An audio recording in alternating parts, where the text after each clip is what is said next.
Shalom saudara-saudara yang dikasihi oleh Tuhan. Kehidupan orang percaya dan pelayanan orang percaya itu merupakan peperangan rohani. Disitulah saudara-saudara, kita sebagai orang percaya harus senantiasa kuat di dalam Tuhan. Salam jumpa dalam program Tuhan adalah Gembalaku. Apakah saudara melayani Tuhan dengan sungguh-sungguh? Yakni dengan segenap hati, segenap jiwa, segenap kekuatan, dan segenap akal budi saudara. Apakah saudara pernah tawar hati? Atau bahkan sekarang ini, saudara sedang tawar hati? Saudara, kesungguhan kita dalam melayani Tuhan dan tawar hati itu jaraknya sangat dekat sekali. Mengapa demikian? Karena semakin kita bersungguh-sungguh melayani Tuhan, maka semakin kuat juga badai yang akan menghadang, bahkan menerjang kita dalam pelbagai aspek. Jikalau saudara mengalami hal itu, ingatlah saudara bukan satu-satunya pelayan Tuhan yang menghadapi kesulitan, kesusahan, bahkan penderitaan. Tahukah saudara, pertama-tama hal ini dialami oleh Tuhan kita, Yesus Kristus.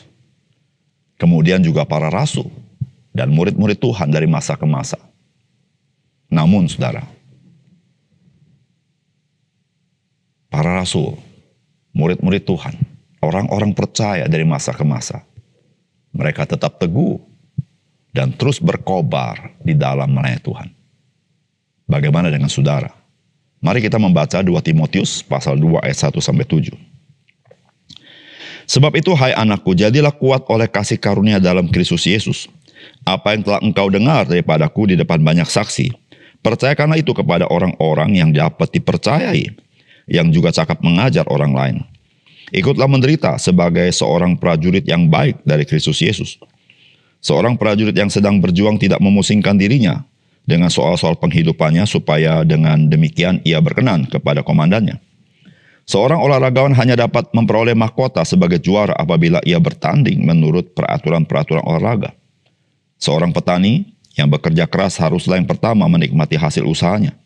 Perhatikanlah apa yang kukatakan. Tuhan akan memberi kepadamu pengertian dalam segala sesuatu. Saudara yang dikasihi oleh Tuhan, penderitaan yang Rasul Paulus alami pastilah lebih dahulu daripada penderitaan yang Timotius alami. Dan kita tahu saudara, penderitaan Rasul Paulus alami adalah penderitaan yang sangat berat. Dan kemungkinan lebih berat daripada apa yang dialami Timotius. Saudara, nasihat Rasul Paulus kepada Timotius ini merupakan rahasia bagaimana Rasul Paulus tetap setia, tetap teguh dan bersemangat di dalam melayani Tuhan. Meski dia mengalami penderitaan yang sedemikian rupa. Saudara, apakah pesan firman Tuhan bagi kita?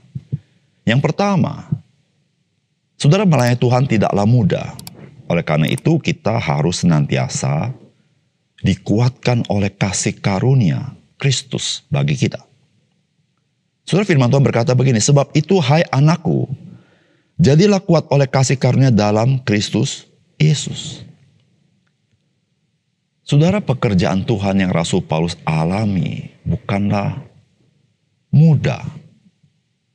Bahkan seringkali Rasul Paulus harus bayar harga, bahkan nyaris dia mati karena tantangan, karena pelayanan itu sendiri.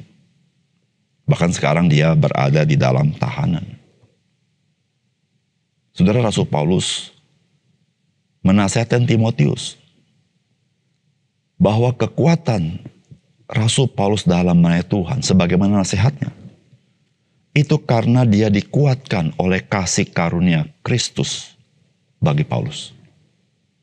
Saudara, kasih karunia itu, saudara-saudara, adalah pemberian yang berharga dari Tuhan kepada kita. Yang bukan bergantung kepada kita, tetapi bergantung kepada kebaikan Tuhan. Tidak bergantung kepada situasi kondisi kita, tapi bergantung kepada kemurahan hati Tuhan. Saudara, di situ Rasul Paulus berkata, agar kita ini senantiasa dikuatkan oleh kasih karunia Kristus bagi kita. Saudara, penderitaan yang dialami oleh orang percaya dapat digambarkan oleh Rasul Paulus, kita ini bagaikan prajurit yang harus patuh kepada Kristus meskipun di depan itu ada penderitaan. Kita ini digambarkan bagaikan olahragawan. Kita harus patuh mengikuti aturan meskipun kita harus menyangkal diri. Karena pada zaman itu seorang olahragawan, jika dia ingin ikut dalam pertandingan, maka ada aturan-aturan untuk dia melatih dirinya. Dan itu tidak gampang, saudara. Rasul Paulus yang menggambarkan, kita ini bagaikan petani yang harus banting tulang, bekerja keras di dalam kita menabur dan menanam. Saudara kasih dalam Tuhan, dari mana kekuatannya? Kecuali kita menyadari semua itu adalah kasih karunia daripada Tuhan Yesus. Jikalau saudara boleh melayani Tuhan, itu kasih karunia Tuhan bagi kita. Jikalau saudara dan saya boleh berjerih lelah di dalam menabur dan melayani, itu kasih karunia Tuhan. Jikalau saudara, kita harus belajar menyangkal diri, memikul salib, saudara, itu kasih karunia Tuhan bagi kita. Karena kita boleh lakukan bagi Kristus yang mati bagi kita. Jikalau engkau dan saya karena kepatuhan kepada Kristus harus mengalami penderitaan, saudara, itu kasih karunia. Karena saudara, bukan saja kita percaya itu kasih karunia, tetapi menderita bagi Kristus itu juga kasih karunia. Saudara, hal ini menjadi kekuatan bagi kita ketika kita menghayati betul betapa kaya kasih karunia Tuhan kepada kita. Dia bukan saja menyelamatkan kita, tetapi dia mau memakai hidup kita yang sementara ini bagi kerajaan Allah dan bagi kemuliaan namanya.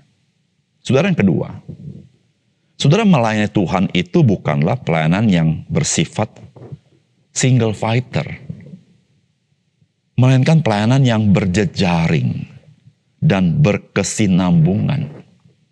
Oleh karena itu, saudara, kita harus juga memperhatikan orang-orang yang bersama-sama dengan kita melayani dan yang akan meneruskan pelayanan kita. Saudara, firman Tuhan berkata begini, apa yang telah engkau dengar daripadaku di depan banyak saksi, percayakanlah itu kepada orang-orang yang dapat dipercayai, yang juga cakap mengajar orang lain. Saudara, pekerjaan Tuhan itu sangat luas, sangat besar. Kita tidak mungkin melakukan seorang diri. Dan kita juga mempunyai saudara-saudara seiman.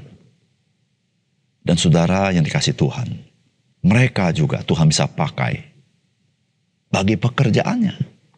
Oleh karena itu, saudara-saudara yang kasih dalam Tuhan, kita harus memperhatikan rekan-rekan sepelayanan kita, supaya mereka pun bisa diberdayakan untuk melayani Tuhan, berjejaring dengan kita, sehingga kita melayani bersama-sama. Dan saudara, ketika kita melakukan bersama-sama dengan sekian orang-orang melayani, saudara, itu dampak lebih besar dan lebih luas. Tapi bukan itu saja, saudara. Rasul Paulus menasihatkan supaya kita mempercayakan itu kepada orang yang dapat dipercaya. Ini terkait dengan kesinambungan di dalam pekerjaan Tuhan. Saudara, pekerjaan Tuhan bukan hanya masa kini, tetapi pekerjaan Tuhan akan terus berjalan sampai Tuhan Yesus datang. Saudara, Tuhan mau kita memikirkan, kita mempersiapkan orang-orang percaya, dilatih, dibimbing, dikuatkan untuk mereka satu kali dipakai untuk melanjutkan pekerjaan Tuhan. Oleh karena itu, saudara yang kasih dalam Tuhan, berjejaring dalam pelayanan itu merupakan hal yang sangat penting.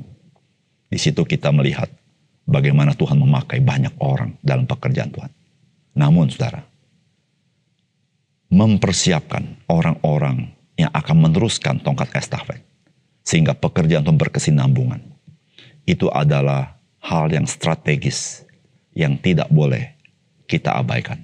Mari, saudara, kita perhatikan orang-orang percaya di sekitar kita Dan kita menjadi orang percaya, pelayan Tuhan, yang memperlengkapi orang lain dan menguatkan orang lain. Mari kita berdoa. Bapa surga, terima kasih untuk firman Tuhan yang memberikan kami cara pandang yang seharusnya terhadap pekerjaan Tuhan. Sehingga kami bisa melakukan apa yang Tuhan mau, agar nama Tuhan dipermuliakan dan pekerjaan Tuhan bisa berlangsung dan banyak orang percaya dipakai oleh Tuhan dari masa ke masa. Terima kasih untuk firman-Mu. Dalam nama Tuhan Yesus kami berdoa. Amin.